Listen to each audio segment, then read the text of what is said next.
Welcome to Off Panel.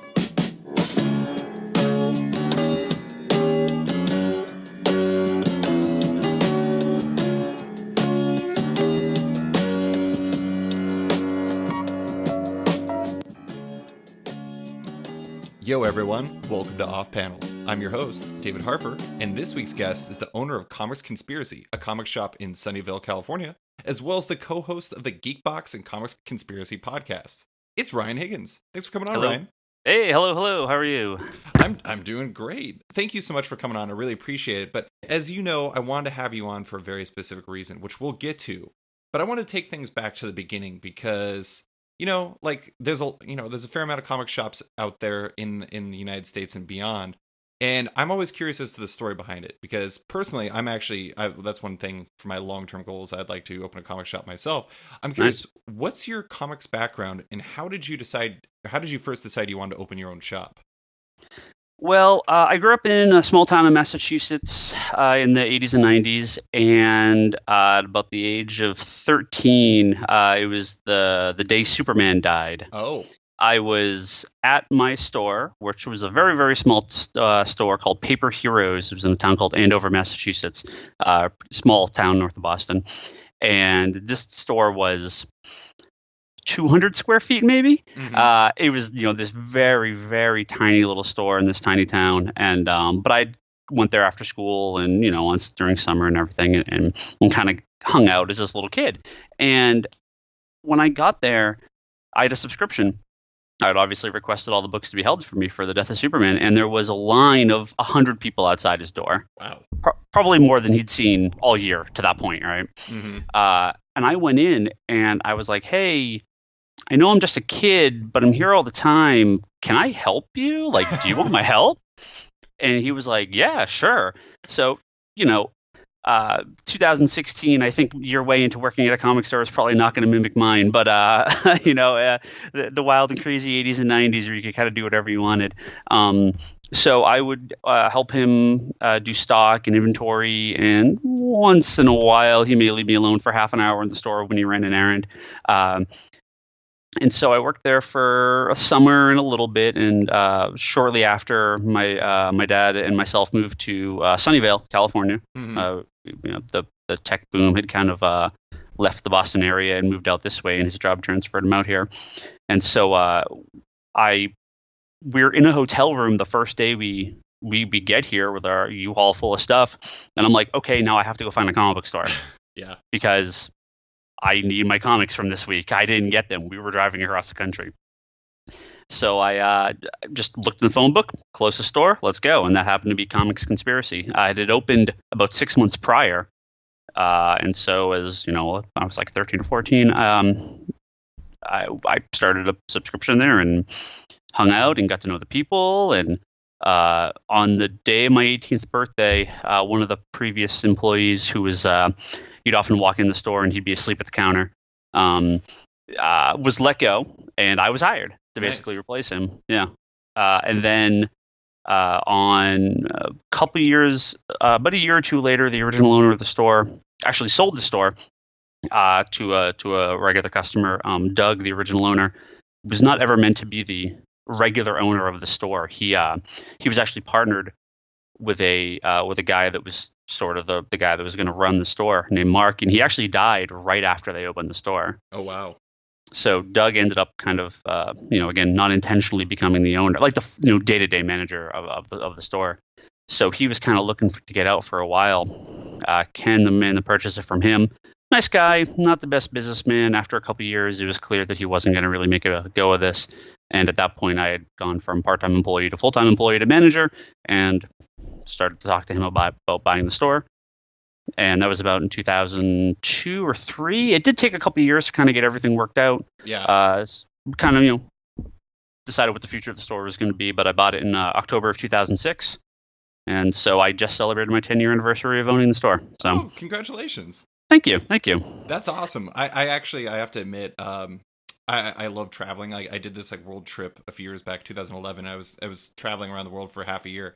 And it was the entire time, no matter where I went, I'd always try to find a comic book shop. It's one of those things. Yeah. It's like you touch down if you're I don't know, if you're a hardcore comic fan, and it's like, I ended up going to shops in like Australia and Thailand and Japan and just all over the place. And it's like, Sure. I don't know. I mean, that is kind of the dream, is like, for somebody like you or I, where you go to one of those shops and you find like the right one for you, and then you like, I don't know, find a way to make it yours. And you actually did that. That's so rad. Like, I've always thought about the idea of kind of approaching the guy who owns the comic shop that I've been going to for my entire life, Bosco's Comics in Anchorage, Alaska, and finding a way to actually wrest control from him and buy it and make it my own. But you actually did that, Ryan. Well, I'll tell you this. Being on this side of the counter now for April will actually be my 20th year of working at Comics Conspiracy. So 10 years as an employee, 10 years as the owner. This upcoming April, buying an existing store is a hell of a lot easier, because I've looked into what would it take to expand or open a new store, and I've talked with other people who have tried, and man, the amount of just customer building and stock and inventory and just fixtures and little things, especially these days with the astronomical prices of everything and rent, especially in the Bay Area, just almost impossible. So yeah, if your comic store guy's a little bit older and you're looking to get into it,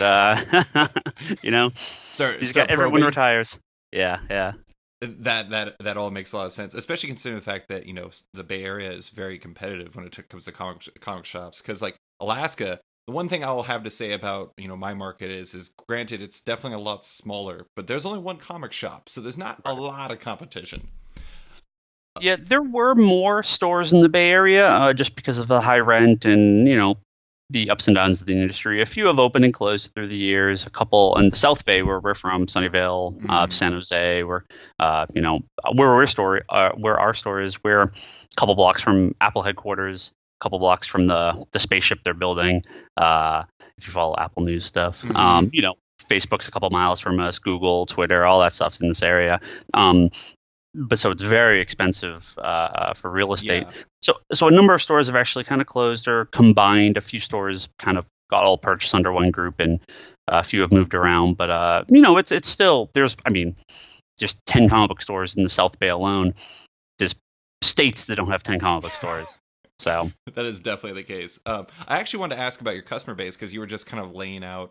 You're near a lot of like the tech giants of the world. Yep. What's your customer base like? Do you feel like you sell a pretty balanced like lineup of books, like pretty even across publishers? Do you feel like you're more heavy on the superhero side, or maybe more on the indie side, or what is the kind of what's the, I don't know, what does your comic shop customer base look like, I guess? Yeah, sure. I feel like we're somewhere in the middle. I mean, if you go to San Francisco, you have Comic Experience or Isotope. I'm sure you've heard of them. Yeah. That are very indie heavy, very alternative heavy, a lot of small press, graphic novels is their main source.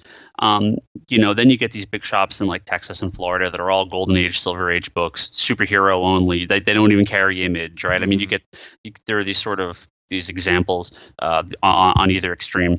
We're pretty much in the middle. I've always been told by Diamond Comics, the major comic distributor, by my rep there, that the Bay Area has always been disproportionately DC heavy. Oh, interesting. From the 90s, 2000s, even to now.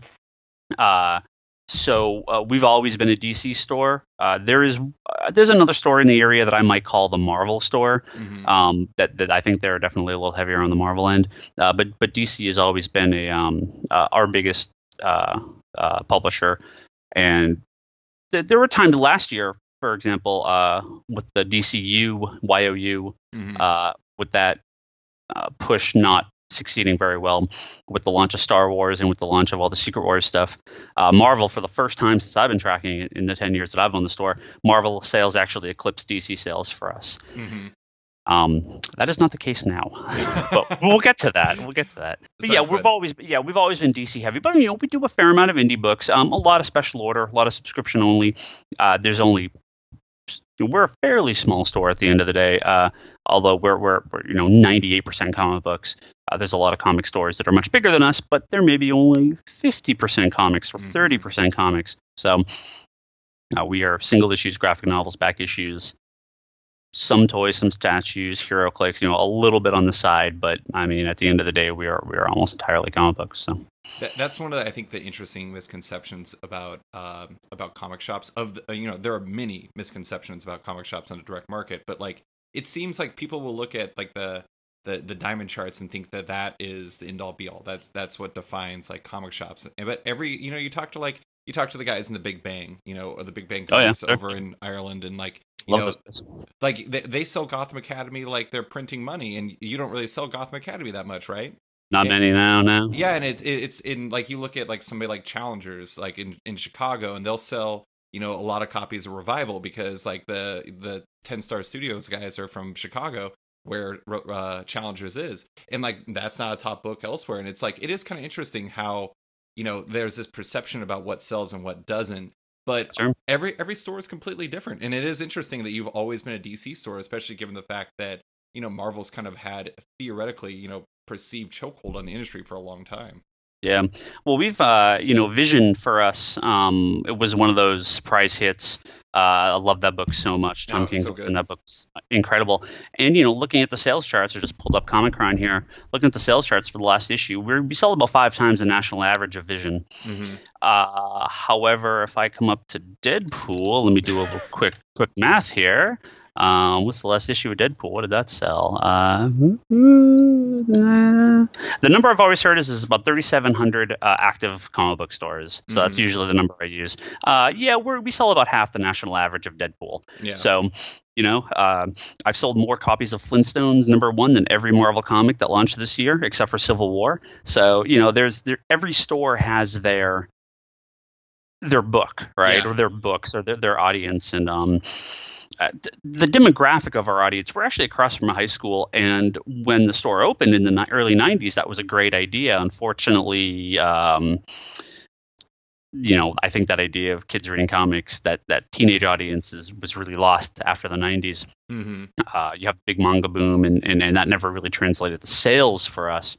A lot of kids that would come in and read, but no sales. Mm-hmm. We've pretty much stopped carrying manga entirely. There's an Asian Japanese market and bookstore not too far from us that I usually send people to because that's their audience and they carry everything. Mm-hmm. But yeah, I mean, it's a lot of tech guys, a lot of not older, but slightly older men, a decent amount of women as well, but definitely a lot of tech guys with a lot of disposable income. We had, if you go back to the early or late 90s, Randy Bowen, if you know the Bowen statues, mm-hmm. There was a point where we could sell 10, 15, 20 of any statue, and those are what, $200 a pop. Wow. I couldn't sell one now if I tried. It's like this that tech boom in the 90s that just evaporated here in the early 2000s took that entire market away from us. So, we'll sell a Harley Quinn statue here and there, but that's about it. But yeah, I find like our Wednesday audience is extremely different from our weekend audience. Mm-hmm. Wednesday tend to be it's mostly men. Older audience, 30s and up, a lot of subscribers, a lot of regular customers get their books. It's almost all new releases sold on Wednesdays. The weekends, we've had weekends where I have, had entire days where every single person coming in and buying a book was a woman with a small child, mm-hmm. right? And they were both buying comic books. So it's the difference between the Wednesday customer and the weekend customer is pretty extreme. When you get to the weekends, Friday, Saturday, it definitely is it's as diverse as you could possibly get. Wednesdays tend to skew a little more heavier towards that, that kind of, let's call it core audience, not specifically men, but that core superhero-driven Wednesday crowd. Yeah, like the long-time Wednesday Warrior customers. Yeah, I mean, that makes total sense to me because it's like those are I don't know. It's kind of like God, this is gonna be a terrible analogy, but it's like the people who the comic book fans who aren't time shifting their DVRs, so to speak. Like they need it now. They're not going to trade weight and things like that. But sure. So there's we have a saying around the store. People that tell me they're waiting for the trade just means it's the nice way to say they're canceling a series. That's what that really means when people say that. Poor trade waiters. Poor trade waiters. So I want to talk about the big subject we wanted to talk about today was I want to talk about Marvel Now. And Marvel Now, for listeners who may or may not be aware, I'm guessing you're probably aware, listeners, is the recent line of number ones that they've been launching, starting with, I believe it was like early in October, right? It was like starting with Jessica Jones and Champions and whatnot. Anyways, and, I talked about this a couple weeks ago with my buddy Brandon, and even from a consumer standpoint, it kind of feels like Marvel's in an odd spot. But for comic shops, having, I know a lot of people who run comic book shops, it seems like the new refresh Marvel Now line has been kind of, I'm not going to say kind of, it has been a weaker performer, especially given what they've seen in the past for other number ones from Marvel, at least from what I've heard. And granted, this is a small sample size, people. This is not me talking about everybody. This is just from what I've heard. I'm curious, what's the story at Comics Conspiracy with Marvel Now? How's it performing? Well, let's get one thing out of the way first. Although my Twitter usage over the last couple of days has been, we'll stay off politics, but I'm taking a break from social media for a few days. But despite what people claim constantly, I actually love Marvel. I love Marvel Comics. I love these characters. I love the company. There are times where I get very frustrated at the company. Yeah. But I think people mistake my frustration at the business end with my feelings for the company and the character and their place in history. No one will cry harder than me when like Stan Lee dies, right? These have been there since the very first comics I read were Marvel. I've seen every Marvel movie opening weekend in the theater, played the video games, have posters and T-shirts, and gone to Comic-Con. Gun to my head, some of my favorite comics are Marvel comics. So I for people that may have followed me online or been like, oh, it's that guy that hates Marvel. I really don't. And I do have problems with their business plans a lot, though. DC through the 90s and early 2000s was extremely retailer friendly. And it's shifted in recent years, but they've done things like those DC retailer meetings, which I don't know if you're familiar with. Really cool to go out there and actually meet Dan Didio and Jim Lee and Jeff Johns and other creators, get to tour the offices, really hear directly from them what they're doing. I've been to all of them but one down in Burbank. And so I just couldn't go this last year. But Marvel, from a company end, is extremely standoffish. They don't listen to retailers on anything. They really do their own thing, which can be good. But again, people misunderstand. You don't buy comic books from Marvel Comics. You buy comics from us. We buy comics from Marvel. We are Marvel's customers, and I feel like Marvel. If Marvel could get rid of comic book stores, I think they would. I really feel like they feel like comic book stores are kind of a pain in their ass more than a helping partner. That's the way I've gotten. That's what I've heard from kind of the feeling I've gotten that being on this side of the industry. But I make plenty of money on Marvel, so I kind of grit my teeth and find the books I enjoy, and bitch when I can. But for the most part, there's not much I can do. With the Marvel Now, so when you come into the last few relaunches they've had, they hit on this idea, and I'm sure you've talked about this many times, but they've hit on this idea a few years ago that, hey, number ones sell, variant covers sell, let's do this every year. And what I've seen is maybe the most dramatic shift in our audience ever. I've never seen a reaction like this from my customers. I think it's tough when you have. It's a tough conversation to have because I feel like the country right now is in a weird spot. There's lots of call for diversity, but there doesn't seem to be support for that diversity. I feel like Marvel Now is caught in a strange position where they're on Tumblr, they're on Instagram, they see the cosplay, they see the conventions, and they're like, wow, we have such an audience for Squirrel Girl. And then they sell 12,000 copies of it. And I feel like there's a disconnect between the, I don't want to say real comic book readers or buyers, because everyone that buys a comic, whether you buy one or 1,000, is a real customer. But you're thinking about the Wednesday Warriors. There is a huge disconnect, I feel, and this isn't just my store. I mean, I'm part of Comics Pro. It's a retailer organization. They have their own forum. I'm a member of another retailer forum, and this is, big, small, Bay Area, New York, Deep South. We're all having the same situation here, where there is a pretty strong disconnect from what I'll call Marvel's core audience, which are Spider-Man, Spider-Man, Avengers, Wolverine, mainstream superhero, quote unquote mainstream superhero, and these more quirky, alternative, indie friendly, female friendly, alternative friendly titles. I think Marvel should absolutely publish these books, but they need to either expand their line to also publish all their, let's say, quote unquote, normal comic books as well, or they need to be okay being a far distant number two to Marvel or to DC in most comic book stores. Yeah.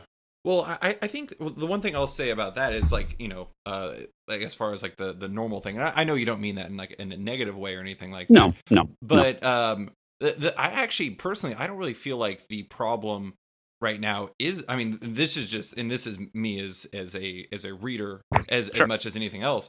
I don't really feel like the problem is even like those, like the Squirrel Girls and the Hellcats and stuff like that. Because personally, I'm a lifetime comic book reader and Marvel reader, and like those are honestly my favorite books right now. I love Squirrel Girl. Yeah, I love that. It's hilarious. I honestly feel like the big problem right now is twofold. One, like I kind of feel like the flagship products are kind of suffering because, frankly, like Civil War 2 clearly is not connected with the audience as much as they expected it to. And even beyond that, like some of the books, like the new Avengers book they launched and everything like that, it's like I don't know, like, as much as I enjoy his cover art and things like that, I don't know how much like a Mike Del Mundo speaks to that core audience you're talking about.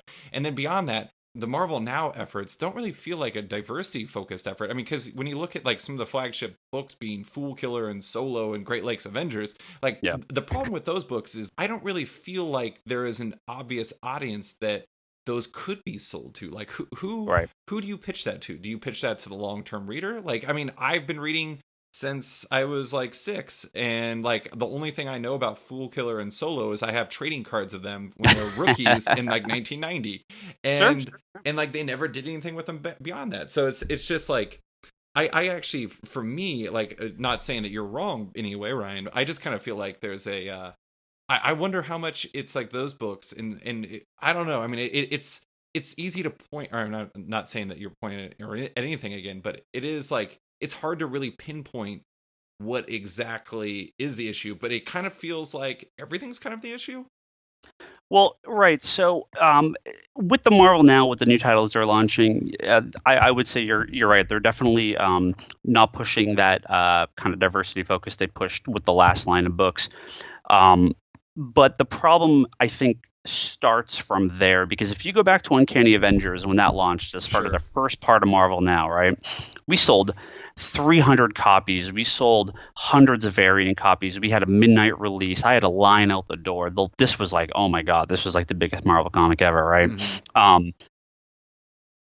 And then I don't know if it's because of the movies. They want to change. They want to be themselves. I don't exactly know what caused it, but I think if you look back at the 80s and you look back in the 90s from Marvel and DC, you had things like Spider-Man getting the black costume, Daredevil getting like that red and black suit, all right, in the early 90s.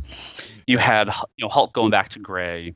You have Death of Superman and all the replacement Superman. You have Kyle Rayner. You have Azrael Batman. So you have all these changes within the comic industry and within these main characters, and they boosted sales for a while, but then they eventually went back to normal, and then they brought back the original, and and time went on. Imagine if all those happened within a 1-year time period, right? And every single Marvel and DC book was not recognizable. This is what happened last year. So if you remember at the end of Secret Wars, they shifted real heavily away from all their base characters. The X-Men are near unrecognizable at this point. You have a lot of B and C-list characters getting put out in the forefront. You have no core Avengers title. You had DCU, which was Superman wasn't powered, Batman was Gordon, Green Lantern was like a villain. You had all these changes happen at the same time, and what we saw was the audience just abandon these titles left and right.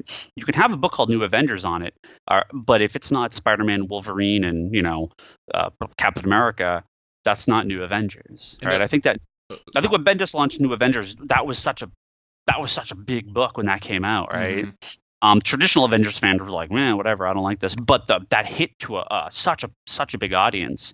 So I feel like this is where it started, and DC saw what happened, and they said, Rebirth. We understand we made a mistake. We're going to still have our alternative titles, our books that have a let's say a limited audience, a non-traditional audience, but we're going to give you the core stuff back. Mm-hmm. Marvel said, we're going to double down. We're also going to make Captain America a supervillain. We're going to, I don't want to spoil the end of Vision, but we're going to take. Oh, you're a monster. No, I'm not going to say anything, but we're going to take a character. Let's be honest. No comic featuring the Vision or Viv or any of those characters should ever exist past Vision number 12. Like, that book should just end and Vision is never written again because. But let's take Viv and put her in Champions. So they let's launch Food Killer and Solo and all these titles, and it was like this was Marvel's chance to turn it around, and they doubled down on the C and D-list characters and on continuing books like I don't hate the Hellcat comic, but why is that comic still being published? It sells so poorly. Any other year, it was Circle in the Drain by issue number 2, right? Right. So it's sales wise. Again, this is no comment on content. This is purely sales. Marvel's a for-profit company. I'm a for-profit comic book store. These books are just not clicking with their audience. But we go to this past Wednesday. DC has such a strong sales with Rebirth, and while the numbers are coming down clearly, Doom Patrol launches, and at least it'll be a few months before the numbers really shake out on the charts, but it sells. It sells incredibly well for us. I sold more copies of Mother Panic #1 yesterday than every Marvel comic. Mm-hmm. Wow. Which is. I ordered heavy because I was like, it's returnable, whatever. That's fine. I sold more than every Marvel comic that week.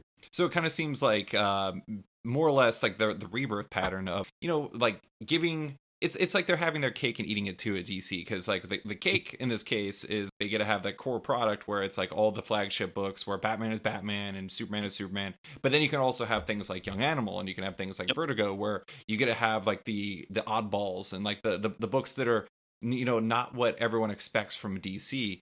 Yeah. And like it sounds kind of like that's exactly ideally, if let's say theoretically there was Marvel Rebirth, that would be kind of what you were looking for.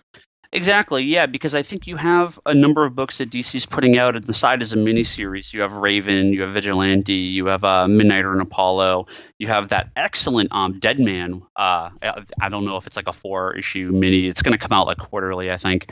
Fantastic first issue of that Dead Man book. Mm-hmm. Fully painted, really cool title. And again, had they launched them during the middle of DCU, no one would have bought them because it would have died along with everything else, And I'm selling like 12 copies of The Flash. Like, who's going to buy a Dead Man comic, right? But when I'm selling 50, 60 issues of The Flash bi-weekly, those people are excited, and they're looking at, what else does DC have? Mother Panic. I've seen this in the back of their comics. I'll try this. You know, I mean, if there is a core audience, and again, this does not mean white men. I've had women customers who got every X-Men title. I've had kids that wanted every Peter Parker Spider-Man title, who now look at Amazing Spider-Man and go, "Oh, that's not really Peter Parker," right? So there are all these main Marvel characters. I look at it and I think Doctor Strange seems fairly normal. Yeah. Deadpool, as normal as Deadpool can be, seems fairly normal.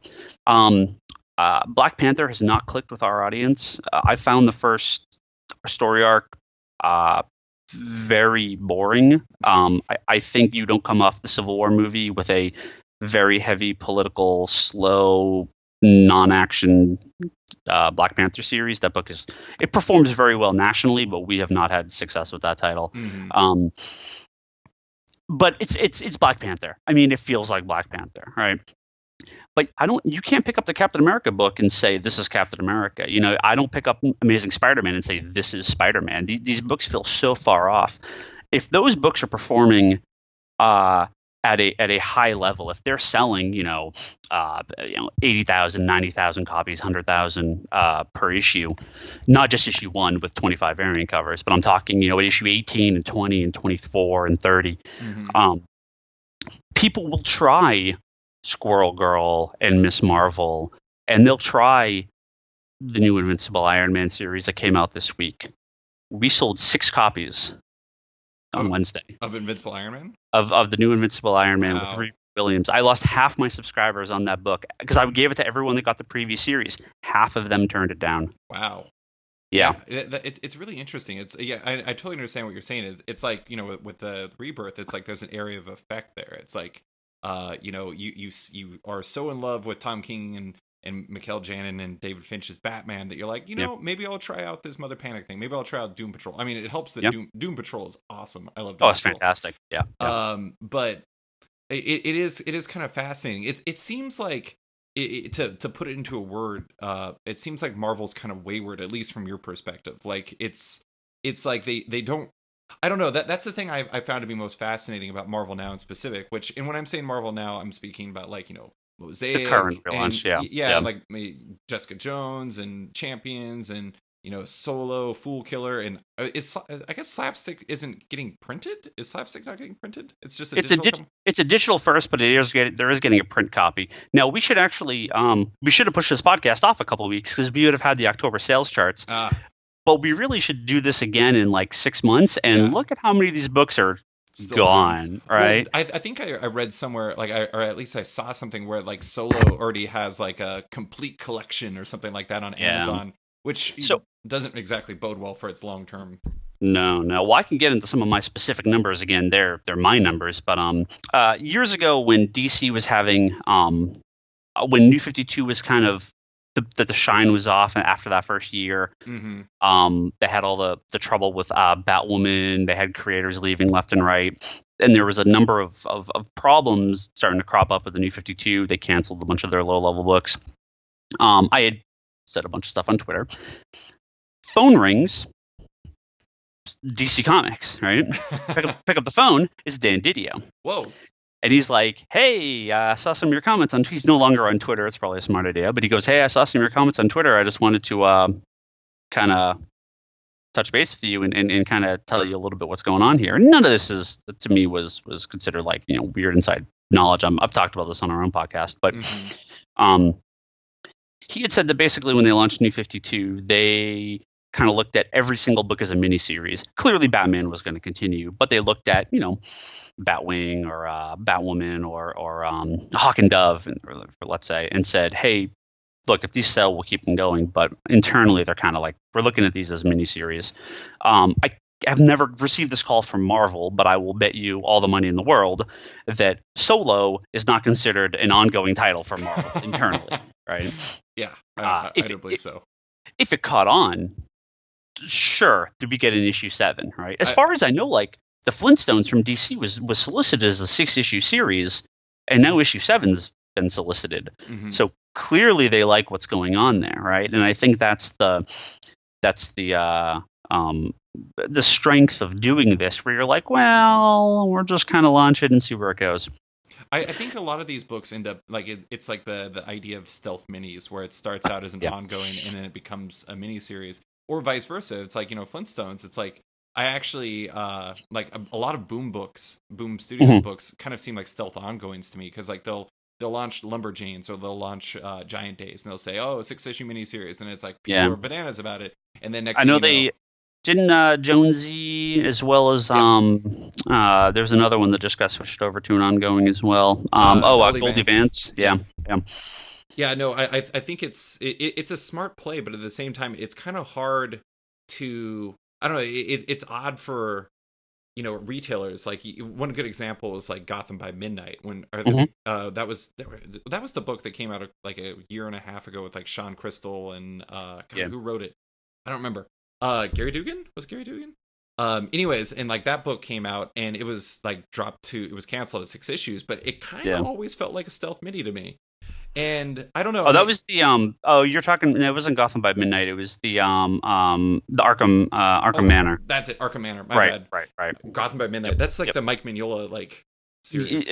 Gotham by Midnight was God, I'm blanking on the guy's name now, but it does all the horror stuff. Yeah. Ben Templesmith. Yeah, there you go. Oh yeah. Anyways, but it seems like it's kind of, I don't know. It'd be hard to kind of like distill kind of everything you're thinking about Marvel right now, but it just kind of seems like what they're doing.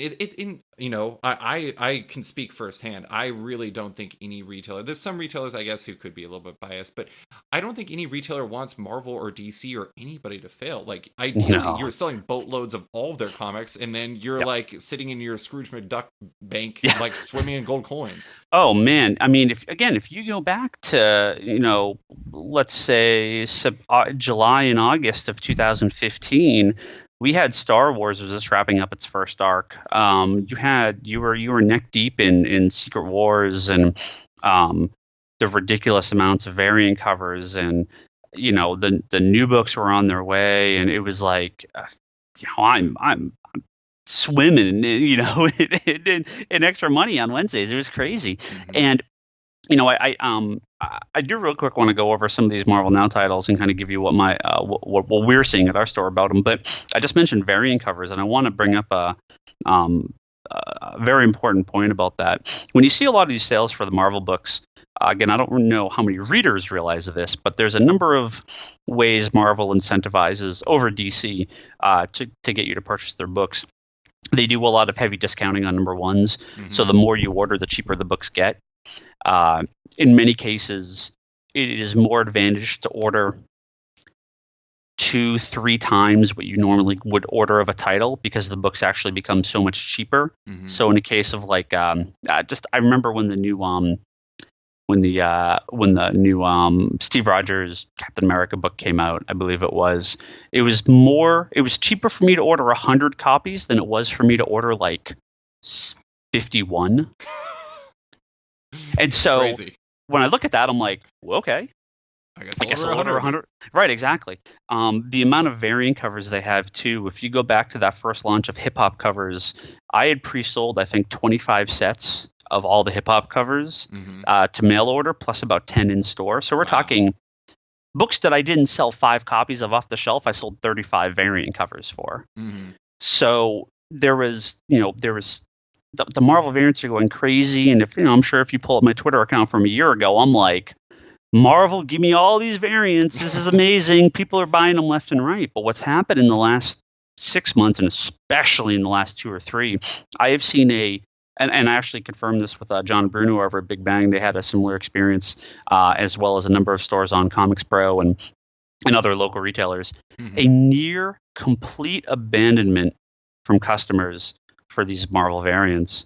I have 3. I can't even qualify for half of them anymore, so it doesn't even matter because I can't get them. But I have 3 customers that want the hip hop covers. We're talking less than 10% of what I was selling previously. Yeah. I couldn't order most of these if I wanted to because Marvel has. It's percentage based, right? It's percentage based, so if you want to get the variants for Venom #1, you have to order 150% of some other completely unrelated title, right? And it makes no sense, right? I mean, there's no reason for stores to order, and that's just like the main cover, right? I'm sitting here, I can actually look up Venom #1. Let me see if I can pull this up here. It makes no sense for a comic store to order books it can't sell on the main issue just to be able to then sell the variant covers. So for Venom #1, in order to access the variant covers, you have to order 150% of your orders of Moon Knight #3. Of course. and for some reason, and then I can order the Ron Lim variant, as many as I want. I can order the hip hop variant by Bill Sienkiewicz. If I order 1,000 copies, I can get one of these Todd McFarlane variants. I'm sure that's going to be interesting. Let's see how that goes. I can get the action figure variant, the blank variant, the Scotty Young variant. And again, Scotty Young, same deal. If you go back a year, I'm selling 20, 30 copies of every Scotty Young cover. I don't order them anymore. I can't sell them. Interesting. I actually kind of thought that was like the constant. I mean, I did a big piece last year on. Actually, sadly, I don't even remember if it was last year. It might have been earlier this year on variants. And it is fascinating looking through all of like the complicated gymnastics you have to do if you're a retailer. I remember Black Panther was like just bananas. I mean, like insane. There was like, I don't know, I don't even remember. There was I think there was at least double digit variants, and like all of them you would have to order X% off of this book and et cetera, et cetera.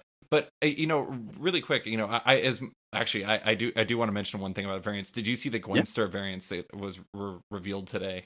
I saw them pass by on my feed, and I'm like, yep, don't care, not gonna order them. I don't even. That goes back to like what I was saying about Marvel now. It's like, I personally am a big Marvel fan. Like I buy more Marvel than I do DC, partially because changing buying habits for myself. But beyond that, I struggle to see what some of these moves, like what the purpose of these moves are and who the targets for some of these moves are. But I did want to ask you, because you did tell me before we started that you did have some positives of Marvel now. Before you get into your numbers, I'm curious, what are the positives you've noticed so far?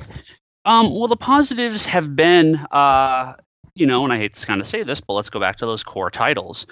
Jessica Jones #1, although not a core title, it is a popular character with a popular interpretation, and that sold very, very well for us. Mm-hmm. Despite, I think, Del Mundo's art does not fit the title, the Avengers #1 with its pretty normal-ish team. Yeah, as normal as an Avengers comic's been in a while. A classic-ish Avengers book. As classic as it's going to get. Sold very well for us. Unworthy Thor #1 sold out day one. Huge numbers over the current series. And Mighty Thor is actually one of our best-selling Marvel comics. So it's not like we don't sell that book. It is a really good seller. But people are like, yep, classic Thor. Again, kind of. But well, they'll take curious, it. I'm curious as to how much, like, I love the Mighty Thor team. Like, there's something to be said about the fact that both Mighty Thor and Unworthy Thor have Jason Aaron writing, and then you have Russell Dutterman on one with Matt Wilson, and then you have Olivier Coipel. Like, and is Matt Wilson coloring that too? I don't remember. I'm not sure. Anyways, but you have like an A+ team on both of those books, so it speaks to. And then you look at Jessica Jones, you got the same team back. You got Gatos and you got Bendis, and those books have like the dominant teams that are going to kind of push books. And I don't know if your shop is like a creator-centric shop or for kind of the let's call them like the Image trio, right? You got like Brubaker, Fraction, and Hickman, right? I mean, those guys. I have a list of like Ed Brubaker comic subscribers that it's an Ed Brubaker comic, so I give it to them and they all take it, right? Yeah. And Jason Aaron, well, it's funny. So Aaron's Thor to Unworthy Thor, every single person took it. Doctor Strange launches, again, Jason Aaron. Everyone that was signed up for Thor, I gave the first issue Doctor Strange, just to be like, hey, it's also Jason Aaron. Almost everyone took it. I then gave those same people the new Doctor Strange book. I don't remember the number off the top of my head, but it was something like 80% passed on it. Yeah, but isn't that? I think it's Robbie Williams. I'm not surprised, but yeah, but I mean, like, you gotta think, like, I mean, like somebody like Jason Aaron's gonna he's gonna pack a punch because he's like, I'm not that like everybody cares about Eisner winners necessarily, but I mean, he's an Eisner winner. He does Southern Bastards. He did all kinds of books that are like really popular, and it makes sense. But anyways, so continue with your positives. Oh yeah, so I think those did really well. The Spider-Man Renew Your Vows. Again, Spider-Man's kind of had like a series of mini-series going alongside the main Spider-Man book for a number of years now, and it's always been at about 50% of what the Amazing Spider-Man book sold. They've had like that. There was like Grace, and there was Spider-Man. I don't remember what the last couple were. But these titles, they've had a bunch of these. Kind of the way Deadpool has like an ongoing series of miniseries, Spider-Man's done a similar thing. So Renew Your Vows, I was a little more hyped for. I thought that had some good potential. Sold pretty well. It's definitely tracking higher than the previous few. So there's some I'm looking at this list of new titles here. So those are the ones that I think like they're a little more classic. They hit the target audience. They're the correct versions of the characters. They're the characters people know. They have good creative teams.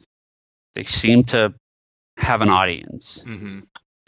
And then there's everything else. Oh, and I should say Ultimates as well. Ultimates seems, again, it's not our best seller, but it is a consistent seller. I really like the first series. I expect the second series will do just as well. What is it? Is it like U squared or something like that? It's whatever. It's Ultimates. It's just it's Ultimates. And when I go into my bins, it'll say Ultimates 2016. That's what it'll say. So yeah. But I mean, if we're looking at this previous list of titles, so we have like Squirrel Girl and Ant-Man, and Ant-Man's a great book, but it never really sold well for us. We have a lot of these titles that are selling single digits for us. Very few subscribers, single digit off the shelf. A number over the last 6 months or so, I actually moved to subscription only. Things like Carnage, whatever reason, that book did not click with anyone at my store. I had 1 or 2 subscribers that get it, but that's it. So I wasn't stocking shelf copies. Drax, I don't even know that they even is that over? Is that canceled? I honestly like that took so long to get started. I actually forgot it started. It doesn't even know if it existed anymore. I have 1 subscriber that gets it if it ever continues shipping. I have no idea what that book's up to. Mm-hmm. Again, I don't stock shelf copies for that book. And this is, if you go back 10 years, the minimum I would order of a Marvel comic would be 20, 25 copies, right? Yeah. Minimum. We're talking 100. It was like, oh, sure, it's a new Marvel comic. I'll order 100 of this new series. And now I'm like, do I even go double digits? That's frightening. Yeah. DC, the last order I placed in previews, my dollar amount for DC was something like 60% higher than my dollar amount for Marvel, and that's at $2.99 a title for DC. I'm a little surprised it's that. Not higher based off of everything you're saying, because it's like a lot of the new books, especially after you start getting data on what like once you see how like Solo or Fool Killer or Great Lakes Avengers or whatever performs, it might be your first next month. We'll see. I just imagine you're just slashing those orders like crazy, and it doesn't sound like they're at big levels to begin with. And I don't know. It's very fascinating. You look at like something like Renew Your Vows, and like I actually liked that first issue quite a bit. I thought it was an enjoyable read, and I think it's kind of funny. It kind of reminds me of that. God, what was that Superman book that they kind of like DC used to kind of squeak in like old version of Superman into the Rebirth universe? The Lois and Clark. Lois and Clark, exactly. It reminds me of that. Title. It kind of reminds me of that, because it's like you have kind of effectively what everybody like what was it? One More Day, One More Day Spider-Man, and it's like it's just kind of hitting for the nostalgia audience, down to the fact that Jerry Conway's writing it. It's an enjoyable book, and Ryan Stegman's really great on it. And I don't know, it is just kind of odd though, because a lot of those other books, it just kind of seems like a little aimless again. But I want to ask, okay, so I'm going to give you a massive promotion and pay raise, so congratulations, man. You're now running Marvel Comics. From everything you've seen, let's say you only have 3 things you can do. You have like a magical genie that you're working with. What would the 3 things you would change right off the top if you wanted to make Marvel's books connect better with the current audience? Well, I think they're publishing some very good outreach titles. I think they need to accept.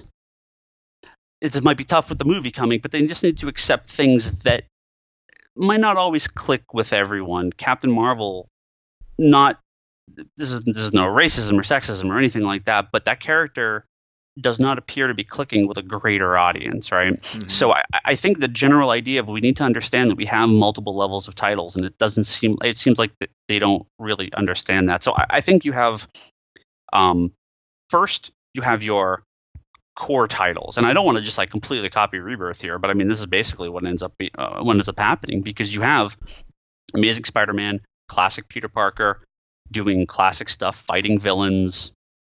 It's Spider-Man, right? Mm-hmm. You have Wolverine, and you can. I don't care if you kill Wolverine for a year, but again, at the same time, you can't do it when you're doing everything else, right? You need your core X-Men titles, and we'll see. There's the chance that Marvel understands what's going on. I don't have high hopes for an Iceman or Jean Grey ongoing series, but the rest of those, Gold. But Blue and Gold, if they have good creators, if it's actually the original characters and not the kids, these have the ability to be huge books for Marvel if they don't mess it up. So I will be buying it. I mean, not to be a total mark, but like 90s X-Men was my jam, and like as soon as I saw Blue and Gold, I was like, and even Generation X. I mean, that's totally a nostalgia play, and a really smart one, because if they play it right, they can kind of have their cake and eat it too when it comes to, you know, like you have the classic, you know, the core audience, so to speak, and then you have the outreach audience, as you described with you know, Generation X, and it's like I really think they could do that. But anyway, well, you can have your X-Men. Blue is the original 5 X-Men. You know, you bring Jean Grey back, that'd be huge. You know, you have Cyclops, normal for once. You have your Gold, which I don't remember. I think Blue's the classic. Gold looked like to be like the. Was it the other way? Blue was the cool. It was the cool team. It was the Jim Lee team. It was like the Wolverine, Psylocke, Gambit, etc., etc. And then Gold was like.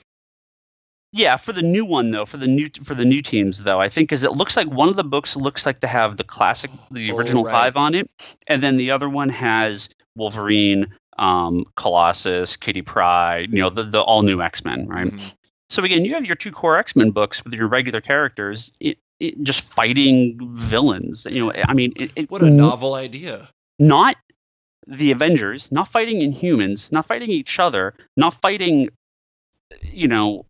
Just fighting regular villains. Right, exactly. It's crazy that's a bizarre story for the X-Men these days. You have a regular Captain America book. You have, you know, a traditional Avengers title. You have this book, and then you have that outreach line of books. You have your Miss Marvel and your Squirrel Girl, and if Marvel is selling big numbers on those titles, no retailer, no reader. And internally, they're not going to care what these other books sell. Miss Marvel, clearly a hit for them. The numbers have dropped down pretty severely, I think, in recent months, but it's still a decent selling title for them. Nobody cares that Mockingbird sells 12,000 copies when Avengers sells 100,000. But if Avengers is selling 40,000 copies, all eyes are on these low-selling titles, and how do they exist when you don't have the more traditional titles around? So I think go ahead. Sorry. I was just gonna say, so it sounds like your first step would kind of be like kind of create that dichotomy where you have like the core titles that kind of float the rest of it. Right. And I think, you know, on my end, and this may come as a bit of shock to someone who's a trade reader, but again, there's no reason for a solo trade paperback. It shouldn't exist. It's a waste of paper. It's a waste of an item line on Diamond's order form. Like, they don't need to print that comic. It's not going to sell to anyone. I don't know why they would even make this. Right. I think Marvel has. I don't need Ultimates. I don't need the Ultimate line. I don't need like a movie line. I don't need any of that stuff. I don't even need One Wish. I just say copy Rebirth, but do it for Marvel. You need your core titles, and then you can experiment and diversify and everything on the side. And if you get a Miles Morales, if you get a Miss Marvel that really clicks with the audience, then you move them up into the main titles. You give them a bigger push. You know, obviously Miles Morales is a huge character for Marvel, and he didn't launch his own title out of the gate with 12 variant covers, right? This is a character that was fostered over years by Brian Michael Bendis and sort of moved into the main Marvel universe, and it worked really well. Miss Marvel was pushed out pretty quick, but I think it clicked. But, you know, there's no reason to have like 4 books coming out of Deadpool Merc with a Mouth or Mercs for Money, because there's no sales on that book. Right. Why do you think Solo and Fool Killer and Slapstick would sell? And even beyond that, like if the book was selling, it's not like it's selling because of Solo. Right. It's selling because of Deadpool. Exactly. I think it's like, you know, honestly, I'm 100% in support of just emulate Rebirth, because I think one of the smartest things that DC did with Rebirth was, let's roll out these books in waves and let's do a small amount to start with, all bi-weekly. Because like if you have those core audiences, like if you have those core books that are like really, really, produced well, and they're like they have their audience, they have all this, like those books are going to sell enough for, like, I don't know, 2 other books. Like they're just they're going to perform great.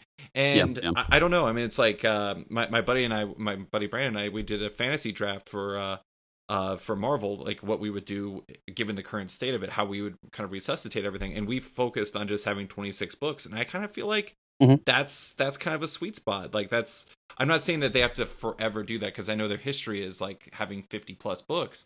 But at the same time, it's like you kind of have to learn how to walk before you can run. And right now, it's kind of like they're crawling. Yeah.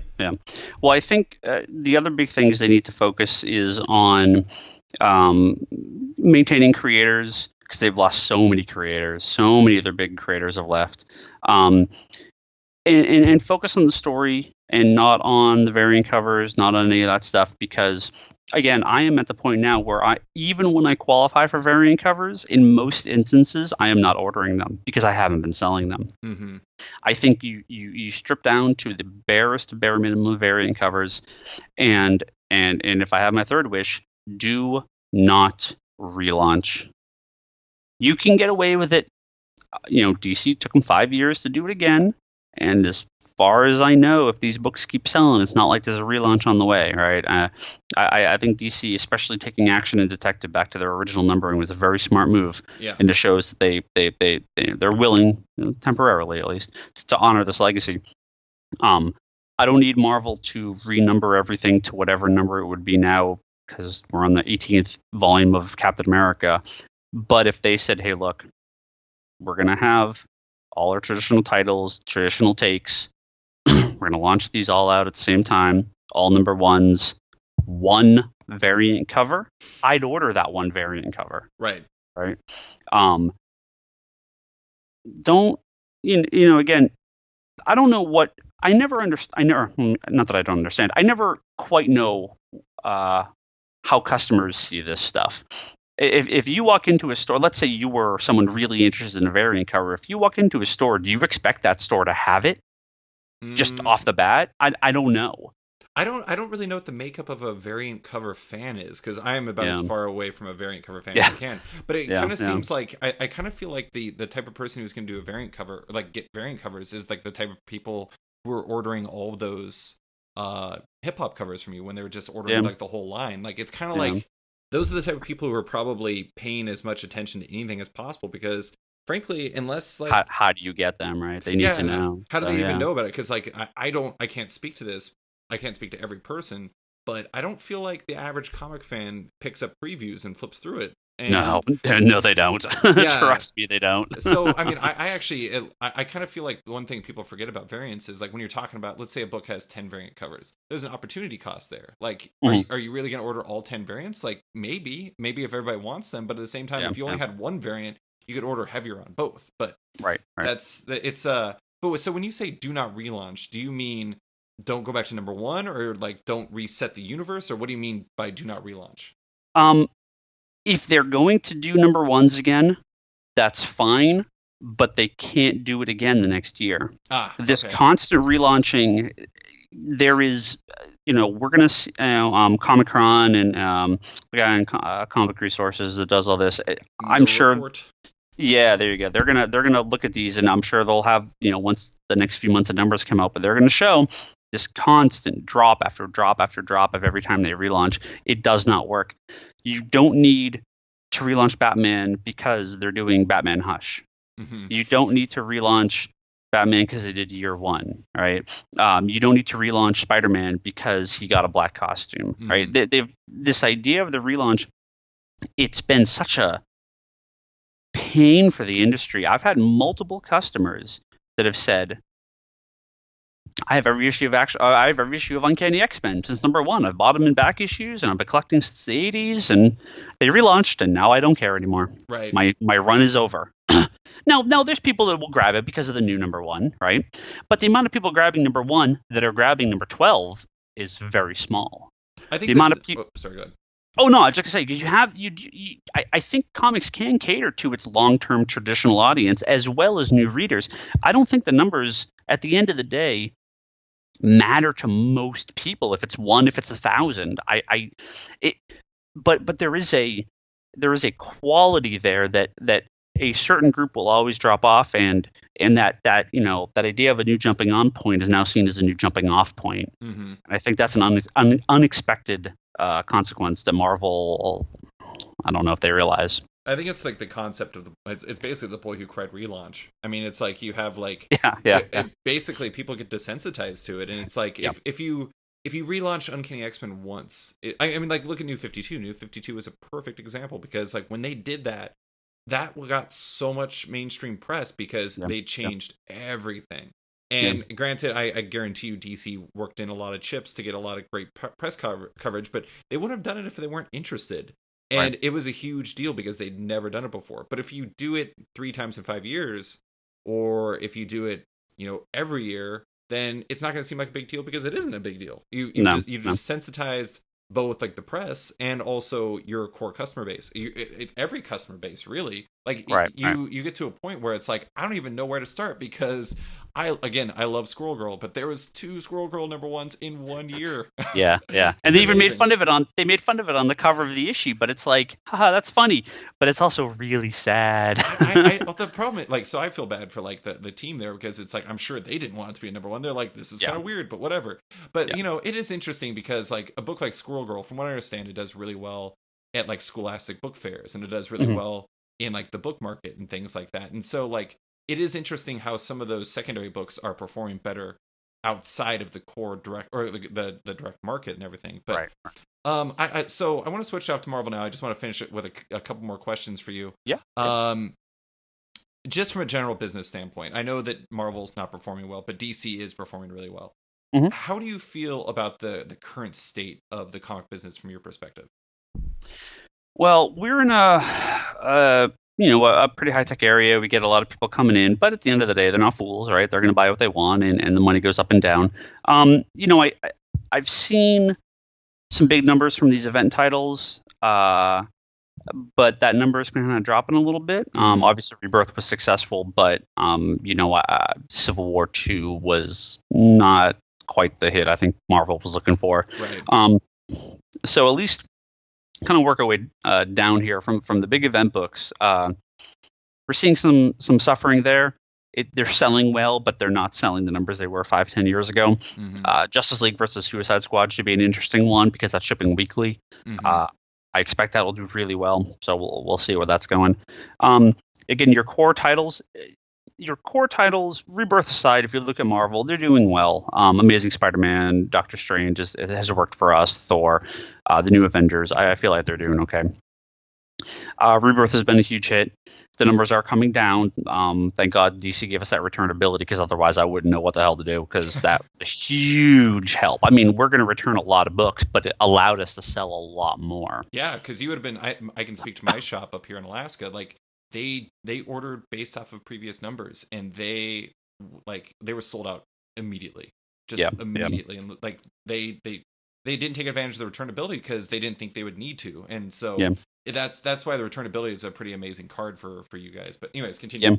I think DC's got some really strong books in their kind of their side books there, especially with the Young Animal books. Now we haven't talked a lot about independent titles here. But the independent scene's in a weird place for us. We used to do really good with a lot of the small press titles, but that sort of 80s and 90s small press doesn't exist anymore.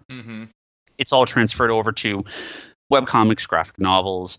So our indie comics, basically everything but Marvel and DC, is in a weird place right now. Image, you have a couple books. You have your Brubaker and your Hickman titles. You have Walking Dead and Saga and Paper Girls. You have these huge titles, but it's been a while since I've had an Image book that really clicked. I think like Sex Criminals did really well for us. The first trade paperback sold amazingly well. It was one of our top 10 trades when it came out. But in classic Image form, as these books go on, year-long hiatuses, the audience disappears, and that's it. Just axe it. It's never going to come back. Bitch Planet started really strong. I think I sold 5 copies of the last issue, right? This is a ongoing problem with Image in the independent community at large. But because of the price of a lot of these titles, we've moved a lot of our independent comics over to subscription only. And you'll hear us talk about this all the time. Definitely Bruno and John over at Big Bang.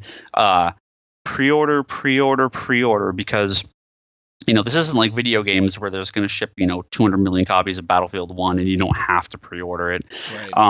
We're talking independent comics with prunes of 3,000 to 5,000 copies, maybe 8,000 copies. That's an average of 1 or 2 per store. Mm-hmm.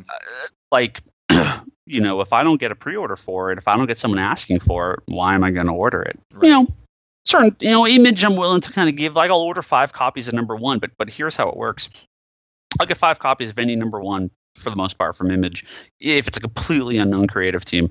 We get FOC. I don't know if you've talked about FOC on here. It's our final order cutoff. So generally, the Monday after a book is released, we can then adjust our orders for the next issue. And here's how this works. If I order 5 copies of number 1 and I sell 1 copy, I order 1 copy of number 2 and never look back. Wow. That's just the way it works, mm-hmm. right? If there's no interest in the first week of release, what do I do? Right. Now, there are books, Walking Dead, when that came out, I think we got 5 copies. I myself bought one. Didn't sell any, cut it down to 2 or 3 copies. By the time the 10th or 12th issue hit, I was still getting 2 or 3 copies, but I started to sell out, and then I'd order 4 and 5, and now 50, right? Yeah. It's Walking Dead. And so it can happen, but it's tough on miniseries. It's tough on unknown creators. There's a lot of miniseries. It's like I did 5 issues and I sold 5 of 1 and 1 of 5. Right. Mm-hmm. By the time you get to the end, I'm down to my single copy and that's it. And it's done. Ongoings, you get a little bit of leeway because there can be an audience building there. But by issue 2, 3, if I've sold 0 copies, 1 copy, I'm not ordering anymore. Mm-hmm. Subscriptions, pre-orders really help this. So, I think at the end of the year, 2015 is going to be seen as, or 2016 is going to be an up year over 2015, which is pretty amazing because it was a really slow start, but Rebirth helped a lot. Obviously, trade paperbacks do well in certain audiences. And we don't sell as many stores do, but it's still a big audience. And just the price point of these books is still pretty high. So that dollar-wise, they do sell well. I think we're kind of leveling out a bit. We've had, I think, like 5 or 6 straight years of growth within the industry, even double digits, I believe, last year. So this year, I don't think we're going to be quite that high, but I'm still pretty confident. But it's going to be a rough couple of years. Marvel needs to do some big thinking internally of what they want to do going forward. I don't know what their thought process is. I don't think many retailers do.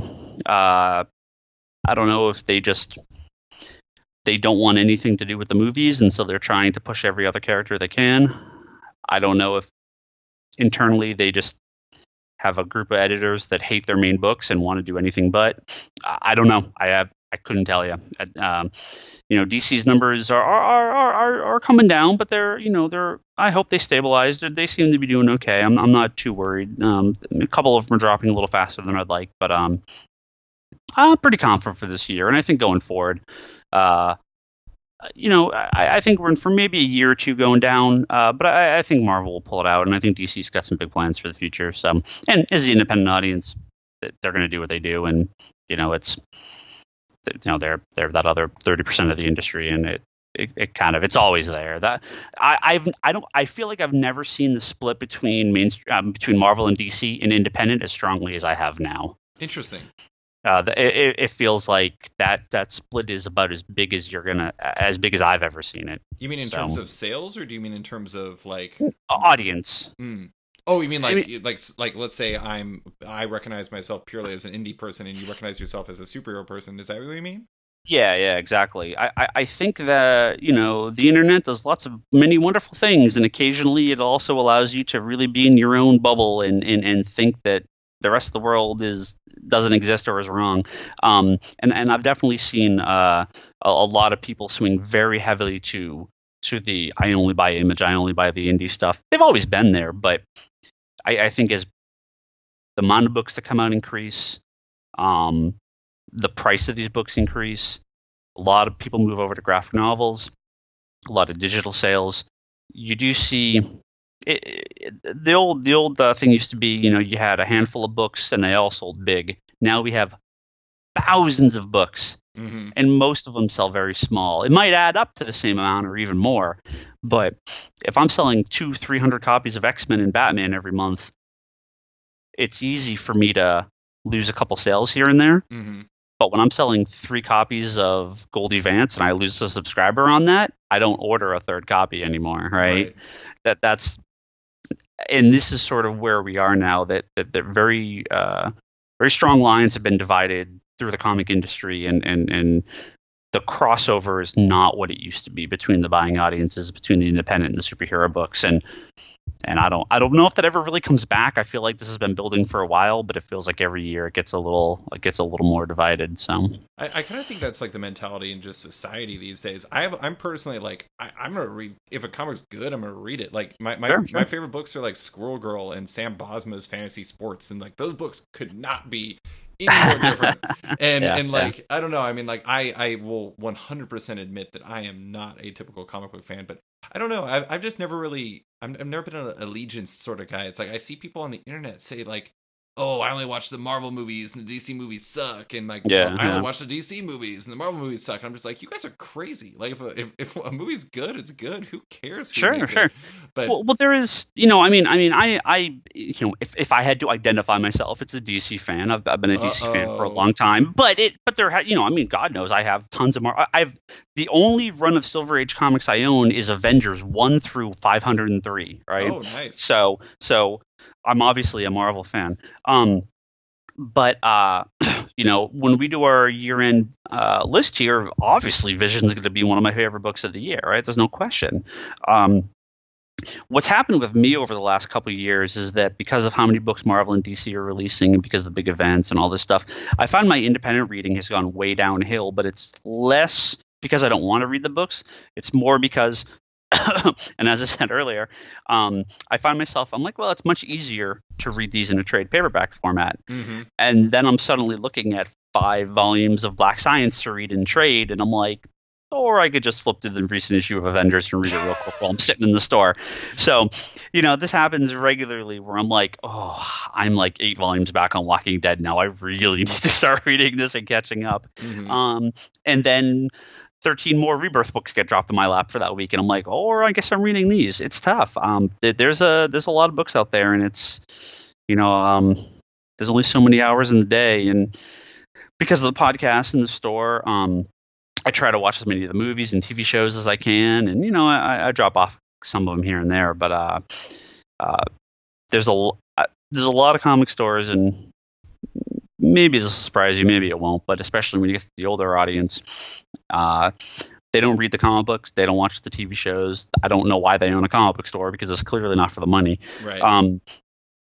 I find the younger audience does. I was when I bought the store, I was 26 years old, so I was definitely on that very young side, and I still, at 37 now, I still am very much on that young side of the comic retelling audience. But I talk to these guys all the time, both local and online, that are like, I don't read anything. Yeah. And I feel like how can you connect with your readers and your customers and your audience that way if you don't know anything going on in these titles, or you didn't see Doctor Strange, or you didn't see the premiere of Walking Dead? That's all they talk about when I open that door on Wednesday. Every customer is like, "How was Doctor Strange? Did you like Doctor Strange?" And you said yes, it was awesome. And yeah, I liked it. It was fine. I thought it was fun. But like, if I didn't see it, like, this is what these guys are here to talk about, right? Yeah. That as well as the books and other stuff. But those big pop culture moments, I feel like that's such a major part, especially that Wednesday audience. That's such a major part of that, and I think it's real tough if you're not tapped into these things. Like, why the hell would you work here? Yeah, it's real weird. So, I definitely try to read whatever I can. But it's tough. There's a lot of books out there. All right, last question for you, Ryan.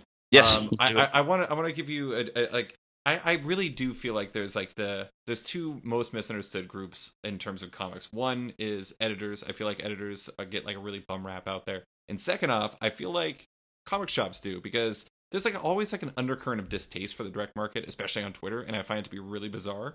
Yeah. What do you think the most common misconception about comic shops are, or is? Well, before we get to that, let me say one thing that I can say unequivocally with absolutely no doubt. If the direct market went away, if Marvel and DC went away, the entire comic industry would be destroyed overnight. Mm-hmm. You would still have comics on Tumblr, and webcomics would obviously exist, but The commerce of it would die. the entire right.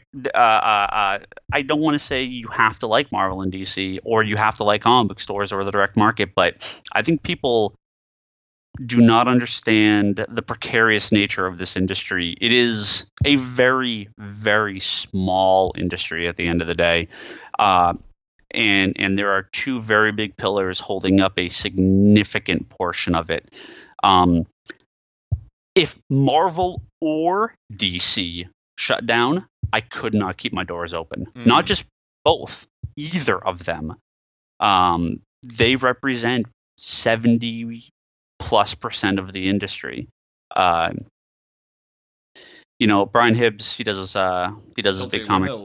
Tilting and Windmills, and he does his big bookstore market and the book scan numbers every year, which are fascinating to look at. I'm a numbers junkie. I love looking at this stuff. I don't know if anyone else does, but I love looking to see what sells.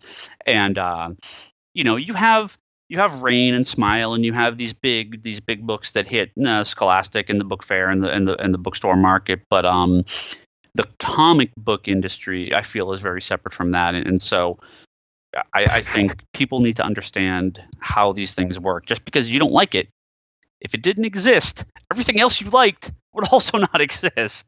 So let people buy their Batman in peace, because you're not getting the next issue of Goldie Vance otherwise. So yeah, like it's I don't know. I always find that to be fascinating, as if like me reading, I don't know, let's say Mighty Thor would take away from somebody's enjoyment of reading Island or something like that. No. Yeah, it's fascinating, but yeah, I don't know. I mean, it's I think sometimes it just gets down to people don't like the man, and sure. And sometimes comic book shops get looked at as gatekeepers because a lot of these people have had bad experiences. And 100%, I am 100% in support of groups like the Valkyries, who try to make comic book shops a more inclusive and welcoming environment. But at the same time, don't paint with a broad brushstroke. I mean, don't say that all comic book shops are bad just because there's some Martians out there. That doesn't that doesn't mean people like you or like John and Bruno or whomever are the same as everybody else. And the direct market is super important. It's paramount to the survival of the industry. But that's I agree. Let's just say that. I agree, Ryan. Yeah. As far as, I mean, I think the biggest misconception, especially when you get to, I think, the younger comic store owners, kind of the 40s and under, we're not here for money. It definitely is our jobs in most cases. But we're here because we love comic books. I think, actually, let me, I was going to segue into something, but let me just completely change direction here. If I think there's a misunderstanding in comic book shops, is that most of the people that go into comic book shops don't go on the internet very often. Yeah. Most people that go into comic shops on a regular basis do not read Bleeding Cool, do not listen to this podcast, unfortunately, do not go on the beat. They're not on Twitter. They're not on Newsarama. They're not on Comic Book Resources, right? I mean, that's just the reality of it, right? Most don't know what's coming in next week. That's just the reality of what the industry actually is. I think comic book stores are a great place to meet people, talk to people.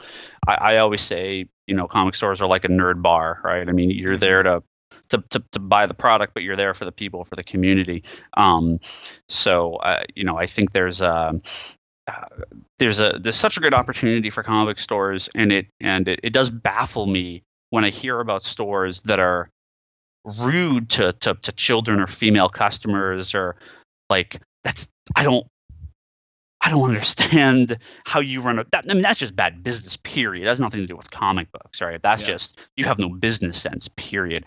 I can get annoyed when a kid knocks a stack of the Scooby-Doo comics off my shelf, but I'm not going to kick the kid out of the store, right? That would be really extreme.